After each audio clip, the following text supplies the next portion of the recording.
Livro Os Mensageiros, de Francisco Cândido Xavier, pelo Espírito André Luiz. 5. Ouvindo instruções. No grande salão, Aniceto esperava-nos acolhedor. Fileiras enormes de assistentes enchiam o espaço vastíssimo.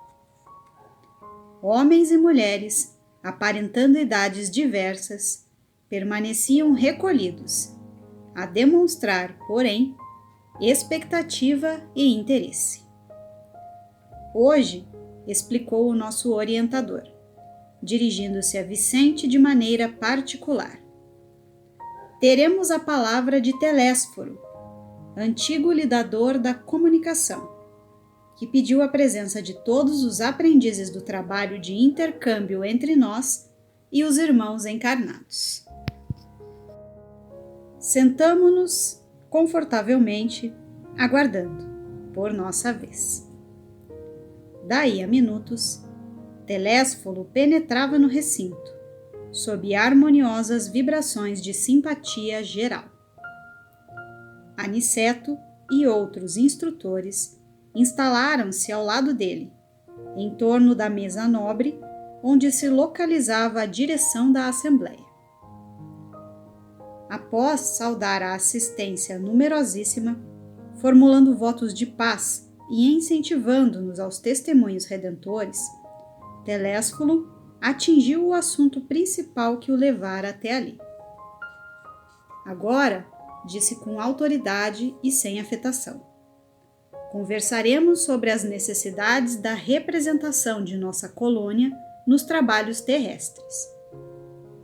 Aqui se encontram companheiros fracassados nas intenções mais nobres e irmãos outros desejosos de colaborar nas tarefas que condizem com as nossas responsabilidades atuais.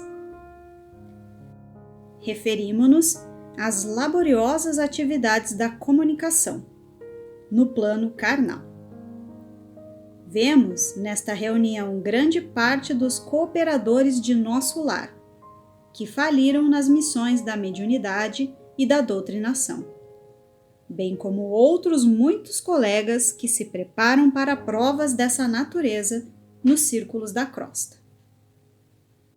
Nossa repartição vem promovendo grande movimento de auxílio a irmãos encarnados e desencarnados, que se revelam incapazes de qualquer ação além da superfície terrestre.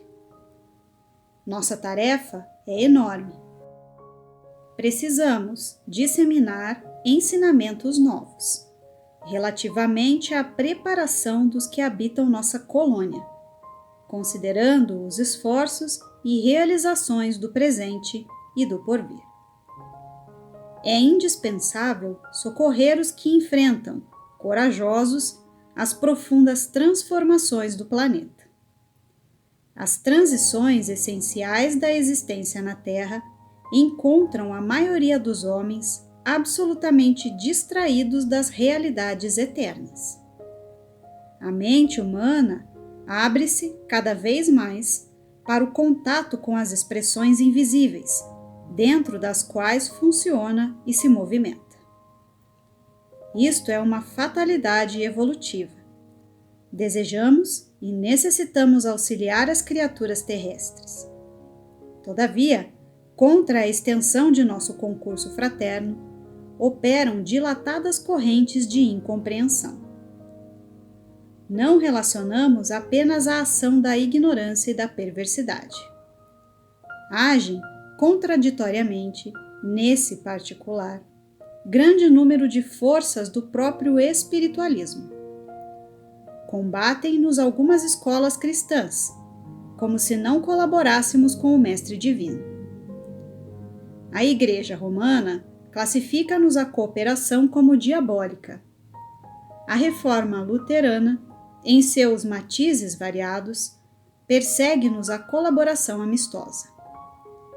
E há correntes espiritualistas de elevado teor educativo que nos malsinam a influência, por quererem o homem aperfeiçoado de um dia para o outro, rigorosamente redimido a golpe instantâneo da vontade, sem realização metódica. No campo de nosso conhecimento da vida, não podemos condená-los pelo desentendimento atual. O catolicismo romano tem suas razões ponderáveis. O protestantismo é digno de nosso acatamento. As escolas espiritualistas possuem notáveis edificações. Toda a expressão religiosa é sagrada. Todo movimento superior de educação espiritual é santo em si mesmo. Temos, então, diante de nós, a incompreensão dos bons, que constitui dolorosa prova para todos os trabalhadores sinceros. Porque, afinal, não estamos fazendo obra individual, e sim promovendo o movimento libertador da consciência humana, a favor da própria ideia religiosa do mundo. Sacerdotes e intérpretes dos núcleos organizados da religião e da filosofia não percebem ainda que o espírito da revelação é progressivo, como a alma do homem. As concepções religiosas se elevam com a mente da criatura. Muitas igrejas não compreendem, por enquanto, que não devemos espalhar a crença nos tormentos eternos para os desventurados, e sim a certeza de que há homens infernais criando infernos para si mesmo. Não podemos, porém, perder tempo no exame da teimosia alheia. Temos serviços complexos e dilatados. E, como dizíamos, a humanidade terrena aproxima-se, dia a dia, da esfera de vibrações dos invisíveis de condição inferior que a rodeia em todos os sentidos. Mas, segundo reconhecemos, esmagadora percentagem de habitantes da Terra não se preparou para os atuais acontecimentos evolutivos. E os mais angustiosos conflitos se verificam no sendal humano.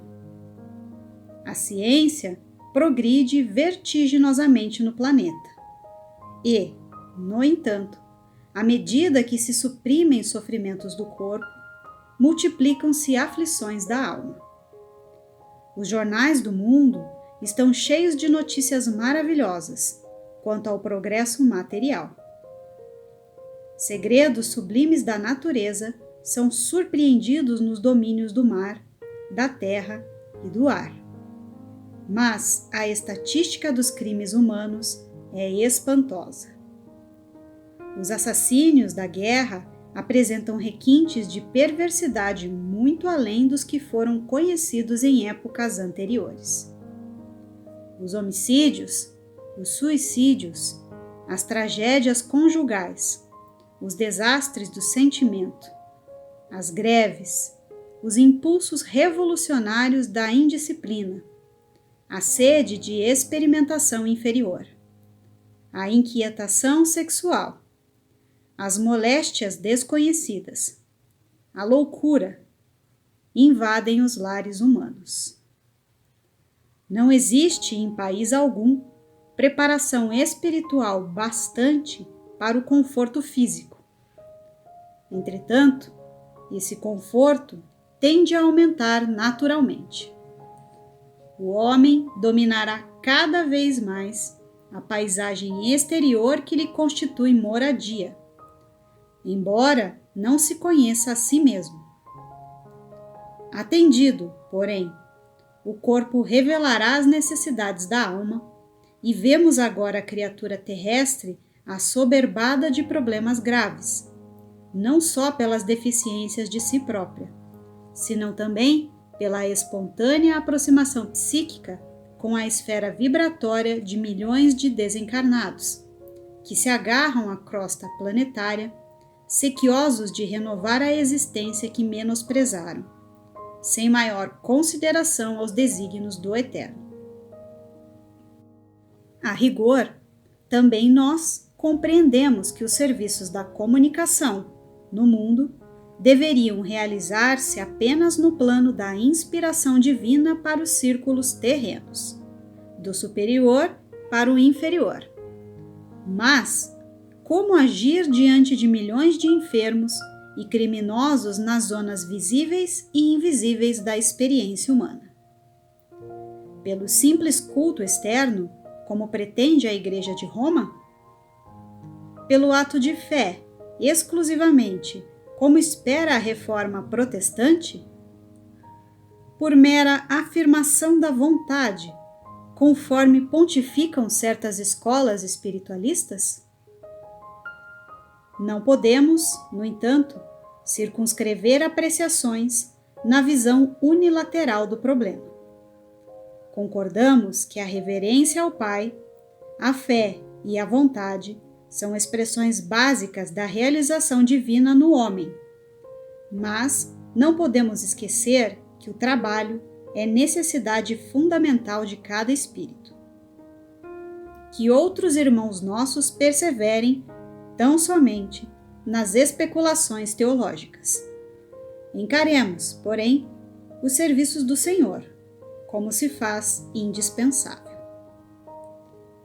A humanidade terrena, atualmente, é como um grande organismo coletivo, cujas células, que são as personalidades humanas, se envolvem no desequilíbrio entre si, em processo mundial de reajustamento e redenção.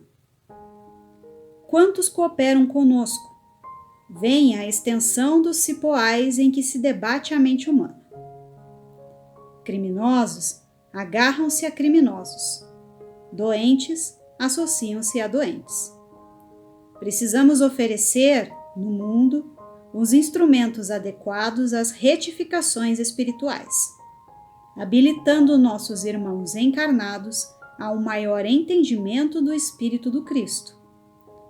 Para consegui-lo, todavia, necessitamos de colaboradores fiéis, que não cogitem de condições, compensações e discussões, mas que se interessem pela sublimidade do sacrifício e da renunciação com o Senhor. A essa altura, Telésforo interrompeu a lição em curso e, fixando o olhar percussiente na assembleia, tornou em voz alta: quem não deseje servir, procure outros gêneros de tarefa. A comunicação não comporta perda de tempo nem experimentação doentia, sem grave prejuízo dos cooperadores incautos. Noutros ministérios, a designação de trabalhadores define, com precisão, todos os que colaboram com o Divino Mestre. Aqui, porém, acima de trabalhadores, precisamos de servidores que atendam de boa vontade. Nesse instante, em vista de outra longa pausa, identifiquei a forte impressão dos ouvintes, que se entreolhavam com inexprimível espanto.